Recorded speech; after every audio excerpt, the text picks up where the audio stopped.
ఏడాది పాటు పెళ్లిళ్లకు శుభకార్యాలకు బంగారం కొనడం మానుకోవాలని ప్రధాని మోదీ చేసిన విజ్ఞప్తి అందరికీ వింతగా అనిపించుండొచ్చు. కానీ ఈ ప్రకటన వెనుక పెద్ద ఆర్థిక ఆందోళన దాగి ఉంది. ప్రపంచ ఇంధన సంక్షోభ సమయంలో రూపాయి బలహీనపడుతోంది. భారతదేశ విదేశీ మారకం నిల్వలపై ఒత్తిడి పెరుగుతోంది. అయితే సాంప్రదాయం, పొదుపు, కుటుంబ వేడుకలతో బంగారం ముడిపడి ఉన్న దేశంలో ప్రధాని పిలుపుకు ప్రజలు ఏ స్థాయిలో స్పందిస్తారు అనేదే ఇప్పుడు బిగ్ క్వశ్చన్ మార్క్. బంగారం కొనుగోళ్లు ఆగితే మొత్తం సెట్ అవుతుందా?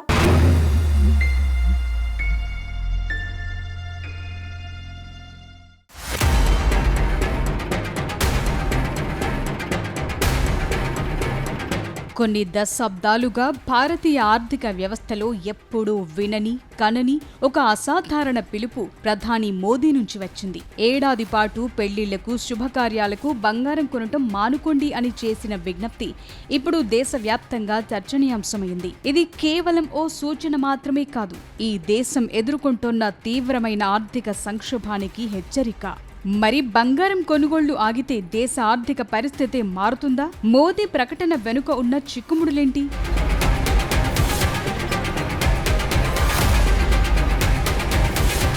ప్రపంచవ్యాప్తంగా నెలకొన్న ఇంధన సంక్షోభంతో ముడి చమురు ధరలు ఆకాశాన్ని తాకుతున్నాయి. దీనికి తోడు విదేశాల నుంచి భారత్ అత్యధికంగా దిగుమతి చేసుకునే రెండో వస్తువు బంగారం. ప్రపంచంలోనే అతిపెద్ద బంగారు దిగుమతిదారుల్లో ఇండియా ఒకటి. బంగారం దిగుమతి చేసుకోవాలంటే మనం భారీగా అమెరికన్ డాలర్లను చెల్లించాలి. గత ఆర్థిక సంవత్సరంలోనే బంగారం దిగుమతుల కోసం ఏకంగా 6 లక్షల కోట్లు ఖర్చు చేశాం. బంగారం కోసం కరెన్సీ మార్కెట్లో మనం డాలర్లను కొనే కొద్దీ మార్కెట్లో డాలర్కు డిమాండ్ పెరిగి రూపాయి విలువ పడిపోతోంది. ఇప్పటికే రూపాయి మారకం విలువ డాలర్తో 95 రూపాయలు దాటి చరిత్రాత్మక కనిష్టానికి పడిపోయింది. మరోవైపు భారత విదేశీ మారక నిల్వలు క్రమంగా తగ్గుముఖం పడుతున్నాయి. చమురు ధరల భారాన్ని మోస్తూ రూపాయిని కాపాడేందుకు రిజర్వ్ బ్యాంక్ డాలర్లను ఖర్చు చేయాల్సి వస్తోంది. ఇలాంటి సమయంలో బంగారం లాంటి అనవసర దిగుమతులను కొంతకాలం పాటు తగ్గించడం ద్వారా విదేశీ మారక ద్రవ్యాన్ని ఆదా చేయాలన్నది ప్రభుత్వ వ్యూహం.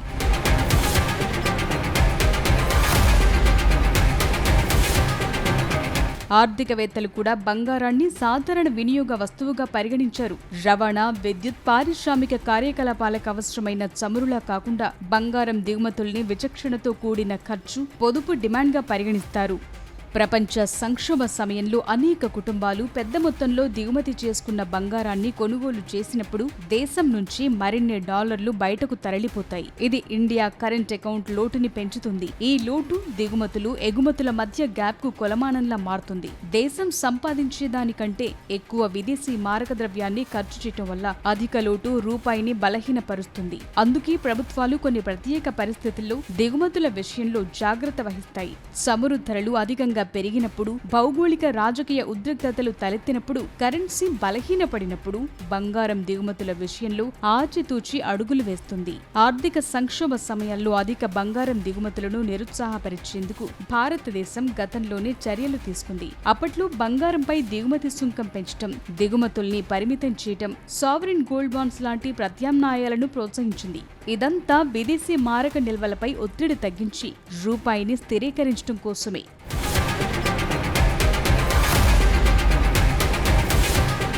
ఇప్పుడు కూడా ప్రధాని మోదీ విజ్ఞప్తి చేసిన సమయం చాలా ముఖ్యమైంది. ఎందుకంటే మిడిల్ ఈస్టులో తలెత్తిన ఉద్రిక్తతలు క్రూడ్ ఆయిల్ రేట్లను పెంచాయి. సప్లై చైన్ బ్రేక్ అవుతుందనే భయాలు పెరిగాయి. ఎమర్జింగ్ మార్కెట్ కరెన్సీలు బలహీనపడ్డాయి. ఇప్పుడు భారత చమురు దిగుమతుల బిల్లుపై పెరుగుతున్న ఆందోళనల క్రమంలో అమెరికా డాలర్తో పోలిస్తే మన రూపాయి ఆల్ టైమ్ రికార్డ్ స్థాయి కనిష్టానికి పడిపోయింది. చమురు ధరలు ఇలాగే అధికంగా కొనసాగి బంగారం దిగుమతులు కూడా బాగా పెరిగితే రూపాయిపై ఒత్తిడితో పాటు ద్రవ్యోల్బణం కూడా మరింత పెరిగే అవకాశం ఉంది. రూపాయి విలువ పడిపోతే దిగుమతులు మరింత ఖరీదైనవిగా మారతాయి. దీనివల్ల చమురు, బంగారం, ఇతర దిగుమతి వస్తువుల ధరలు దేశీయంగా మరింత పెరుగుతాయి. అందువల్ల ఈ క్లిష్ట పరిస్థితుల్లో విదేశీ మారక ద్రవ్యాన్ని పరిరక్షించుకోవటమే ప్రధాని మోదీ సందేశం, ఉద్దేశం. అందుకోసమే బంగారం కొనుగోళ్లను తగ్గించమని చెప్పటంతో పాటు సాధ్యమైన వాళ్లంతా వర్క్ ఫ్రం హోం చేయాలన్నారు. అనవసర ప్రయాణాలను తగ్గించి ఇంధనాన్ని జాగ్రత్తగా వాడాలని సూచించారు. పశ్చిమాసియా సంక్షోభంతో ముడిపడి ఉన్న ప్రపంచ ఆర్థిక అనిశ్చితి కాలానికి దేశ పౌరులను సిద్ధం చేసేందుకు ప్రధాని అలా మోగించారనే విషయం అర్థమవుతోంది.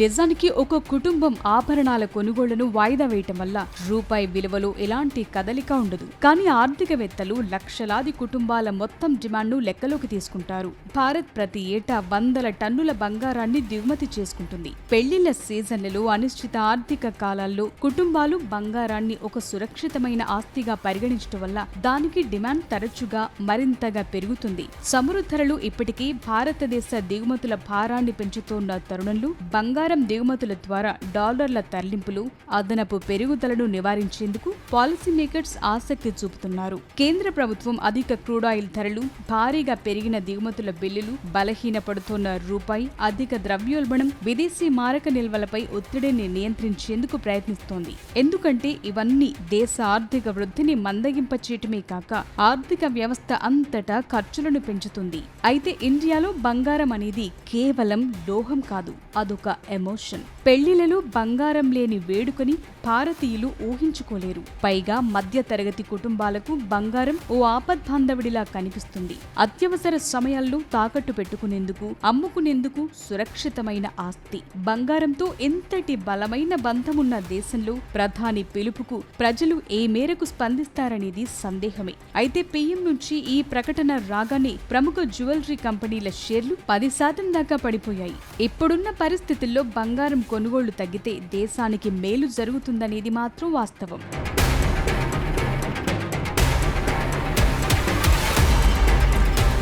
ప్రధాని మోదీ పిలుపు ఒక రకంగా ఆర్థిక దేశభక్తిని తట్టిలేపే ప్రయత్నమే. పశ్చిమాసియాలో యుద్ధ మేఘాలు కమ్ముకున్న వేళ దేశ ఆర్థిక వ్యవస్థను కాపాడుకునేందుకు పౌరులంతా సహకరించాలని, తమ వ్యక్తిగత ఇష్టాలను పక్కన పెట్టాలని ఆయన కోరారు. అయితే బంగారం కొనుటూ ఆపటం కంటే డిజిటల్ గోల్డ్, సావరిన్ గోల్డ్ బాండ్ల వైపు ప్రజలను మళ్లించడం ద్వారా అటు సంప్రదాయాన్ని, ఇటు దేశ ఆర్థిక ప్రయోజనాలను కాపాడే మార్గాన్ని ప్రభుత్వం మరింత వేగవంతం చేయాలని ఆర్థికవేత్తలు సూచిస్తున్నారు.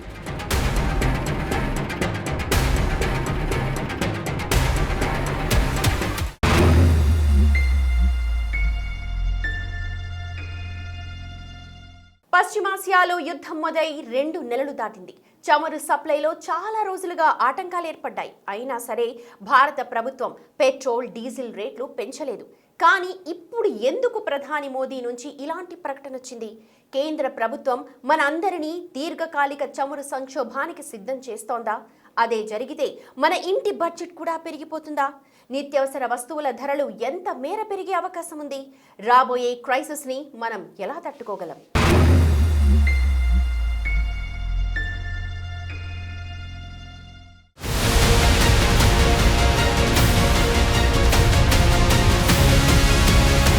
పశ్చిమాసియాలో నెలకొన్న యుద్ధ వాతావరణం, అంతర్జాతీయంగా చమురు సరఫరాలు ఏర్పడుతున్న ఆటంకాలు ప్రస్తుతం ప్రపంచ ఆర్థిక వ్యవస్థను కలవరపెడుతున్నాయి. ఈ క్రమంలో భారత ప్రభుత్వం తీసుకుంటున్న నిర్ణయాలు, ప్రధాని మోదీ హెచ్చరికలు సామాన్యుడి బడ్జెట్పై ఎలాంటి ప్రభావం చూపుతాయన్నది ఆందోళన పెంచుతోంది. అయితే 2 నెలలుగా అంతర్జాతీయ మార్కెట్లు క్రూడాయిల్ ధరలు ఊగిసలాడుతున్న భారత్లో మాత్రం పెట్రోల్, డీజిల్ ధరలు స్థిరంగా ఉండటానికి ప్రధాన కారణం ప్రభుత్వ వ్యూహాత్మక జోక్యమే. ద్రవ్యోల్బణం పెరగకుండా ఉండేందుకు ప్రభుత్వం చమురు కంపెనీలపై ఒత్తిడి తెచ్చి ధరలను నియంత్రించింది. ఎన్నాళ్లు లేంది ఇప్పుడు ప్రధాని మోదీ హెచ్చరిక వెనుక అంతరార్థమేంటి అనేది అందరిలోనూ అనేక సందేహాలను లేవనెత్తుతోంది.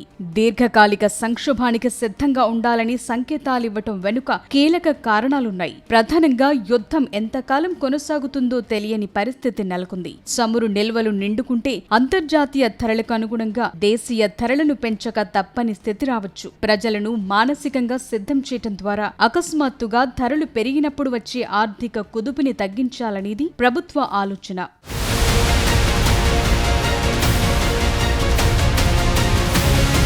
పెట్రోల్, డీజిల్ ధరలు పెరిగితే అది కేవలం వాహనదారులకే కాదు, ప్రతి ఇంటి బడ్జెట్పై నేరుగా ప్రభావం చూపుతుంది. డీజిల్ ధర పెరిగితే లారీలు, వ్యాన్ల రవాణా ఛార్జీలు పెరుగుతాయి. దీనివల్ల కూరగాయలు, పప్పుధాన్యాలు, నిత్యావసర వస్తువుల ధరలు 10 నుంచి 20% వరకు పెరిగే అవకాశం ఉంది. ట్రాక్టర్లు, పంపు సెట్లకు కూడా డీజిల్ అవసరమవుతుంది. సాగు ఖర్చు పెరిగితే ధాన్యం ధరలు పెరుగుతాయి. ఇంటి ఖర్చులు మరింత పెరిగే అవకాశాలున్నాయి.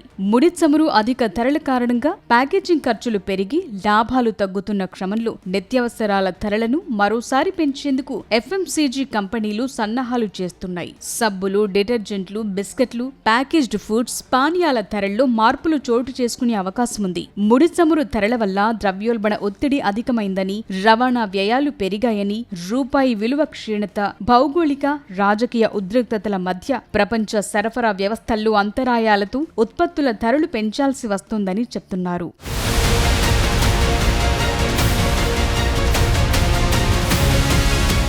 భారత్ గతంలోనూ ఇలాంటి చమురు సంక్షోభాలను ఎదుర్కొంది. ఈసారి మన దగ్గర కొన్ని అదనపు ఆయుధాలున్నాయి. అత్యవసర పరిస్థితుల కోసం భారత్ భారీగా చమురు నిల్వలను ఉంచుకుంది. కాకపోతే ఇది కొన్ని వారాల పాటే దేశ అవసరాలను తీర్చగలదు. ఎథనాల్ బ్లెండింగ్, ఎలక్ట్రిక్ వాహనాల వినియోగం పెరగటం వల్ల చమురుపై ఆధారపడటం కొంతమేర తగ్గింది.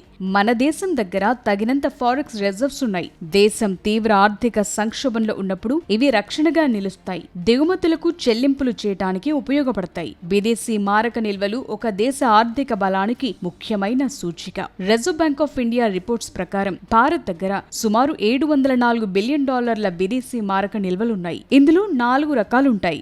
విదేశీ కరెన్సీ ఆస్తుల రూపంలో అమెరికన్ డాలర్లు, యూరోలు, బ్రిటిష్ పౌండ్లు, జపనీస్ యెన్ లాంటి ప్రధాన విదేశీ కరెన్సీలుంటాయి. వీటిని ఇతర దేశాల ప్రభుత్వ బాండ్లు, సెక్యూరిటీల్లో పెట్టుబడిగా పెడతారు. ప్రస్తుతం ఇవి $550 బిలియన్ పైగా ఉన్నాయి.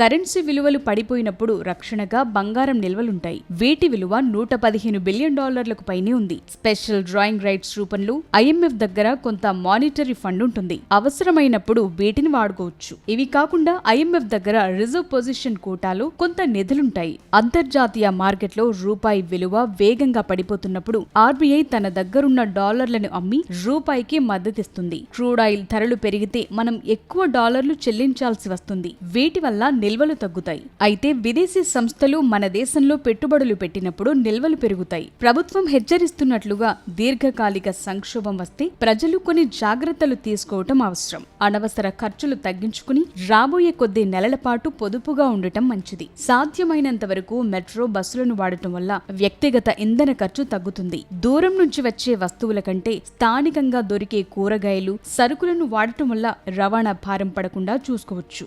భారతదేశం ప్రస్తుతం వేచి చూసే ధోరణిలో ఉంది. ప్రధాని హెచ్చరిక కేవలం భయపెట్టడానికి కాదు, దేశాన్ని బాధ్యతాయుతమైన ఆర్థిక క్రమశిక్షణ వైపు నడిపించడానికని చెప్తున్నారు.